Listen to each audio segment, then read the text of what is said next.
Hey, what's going on, guys? This is Jason with Jadren Aquatics coming at you again. Today we are back in the backyard and we are taking a look at the pond that I set up. Right now it is October 10th and I thought for sure I was going to be able to keep this thing up longer because yesterday it was 91 degrees. Today it hit 42 degrees. The weather is absolutely insane here in Texas, so I'm taking it down.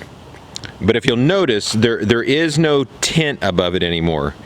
And the funny thing about it is, the day before yesterday, I thought, you know what, I'm gonna go ahead and take the tub down just so I don't have to mess with it anymore. I really wasn't paying that much attention to the weather, didn't think it was gonna be a problem. And then I thought to myself, man, this tent thing really worked out well. I'll link it above if you guys don't know what I'm talking about. You can see the actual pop-up tent that I put above this thing. I actually took it and I cut these holes in it so that the wind would pass through easier, because that thing was just like a kite sometimes. I had it actually anchored down to these cinder blocks that are over here. Well, my wife and I were out yesterday and we get a call from my youngest son, and he's like, Dad's tent fell over and it smashed the window.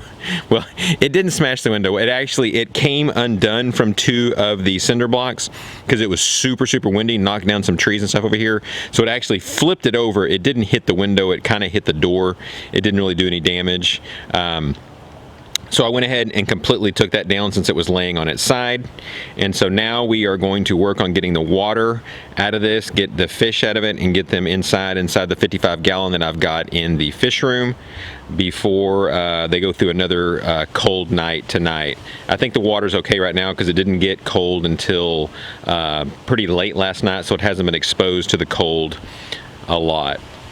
So one of the things that I want to talk about that I didn't talk about before that was kind of a surprise to me is that I didn't purposely bring any shrimp out here, but I think when I was moving all of this guppy grass out here, a few shrimp actually came along with it.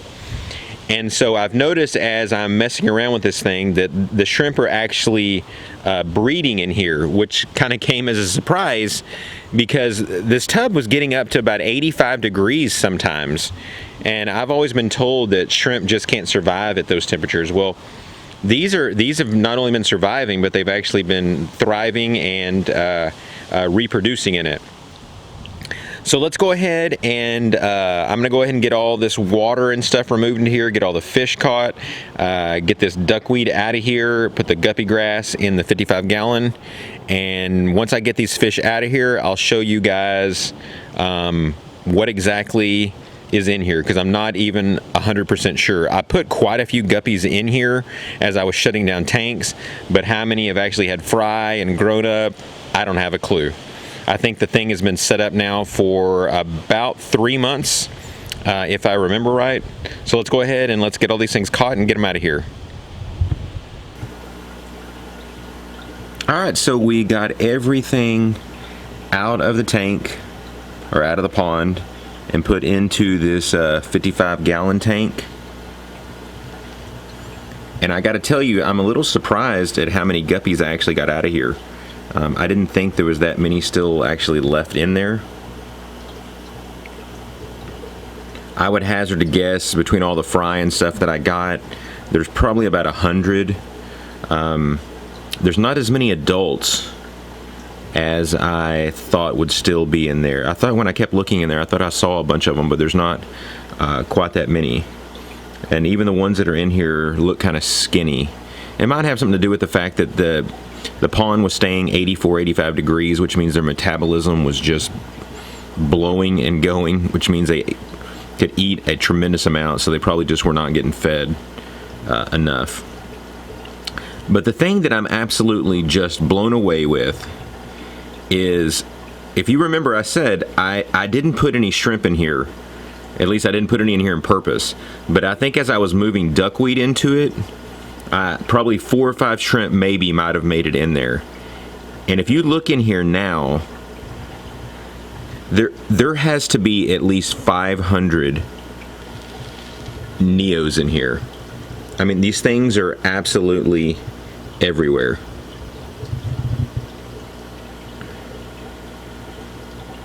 Which really surprises me that they were able to withstand these temperatures. I think when I removed everything from the tank, or from the pond yesterday, the water was probably in the low 60s. I mean, the water was cold. So it just really surprises me that they're able to survive that. You can probably also see that there is planaria in here also, kind of all over the glass, which again is even more surprising that there's so many shrimp, because the planaria love to eat the baby shrimp. I also saw some of the pond leeches like I had before in some of the snails tanks. So there's a bunch of junk that's in here that I need to get rid of. I don't know exactly what I'm going to do now. This is just temporary as far as this tank goes. So I don't even know what the plan was, because I didn't really know exactly what I would even find when I took this thing out. But again, I'm just absolutely blown away with the shrimp. But I'm pretty sure next year I'm not going to do this. This was way too much work. And the fact that the cold hit so fast and I had to remove everything so quickly, and trying to get every single one of these shrimp out of it and keeping them from dying was a tremendous amount of work.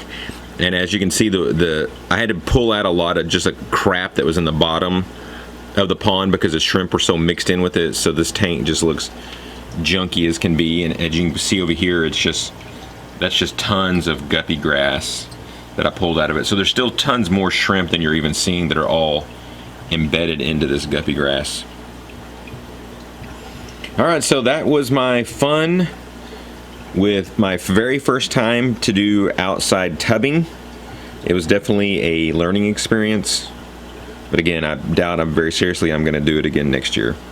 So be sure, if you guys got any comments, leave them down below. If you've never subscribed to my channel, I'd love for you to hit that subscribe button. So thanks again, guys, and God bless.